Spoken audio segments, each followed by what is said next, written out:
దోస్తులందరికీ నమస్తే. నేను మీ శోభక్క. ఏం శోభక్క, మొన్ననే మైదాకు దింపినావు, మళ్ళీ దింపుతున్నావు ఏంది అని అనుకుంటున్నారా? అయితే మొన్న దింపిన కదా దోస్తులు, ఈరోజైతే రెండే దింపిన. చూడండి, ఒకటి 2 కొమ్మలే దింపిన.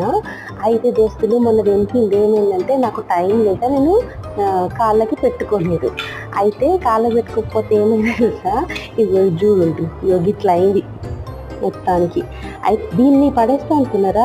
అట్లా పడేయకండి దోస్తులు. ఎండిపోయిన మైదాకు ఉంటుంది కదా, దాన్ని ఏం చేయాలంటే, ఇప్పుడు ఇది నాకు 4 టైమ్స్ 4 భాగాలుగా చేసుకుంటే, ఇది ఒకసారి మనము ఇందులో మైదా కింద తీసుకొని ఇలా మందారం ఆకు, కలబంద, కొంచెం పెరుగు, మెంతులు వేసుకొని మంచి మిక్సీ పట్టుకొని తలకు పెట్టుకోవాలి. టైం ఉన్నప్పుడు నేను మళ్ళీ ఈ వీడియో తప్పకుండా మీకు పెడతా. నెక్స్ట్ దీనికి వస్తే, కాళ్ళకి వేడి ఉంటుంది కదా, కాళ్ళకి పాదాలకు పెట్టుకుంటే చలవ అని చెప్పిండ్రు. ఈ వీడియో నచ్చితే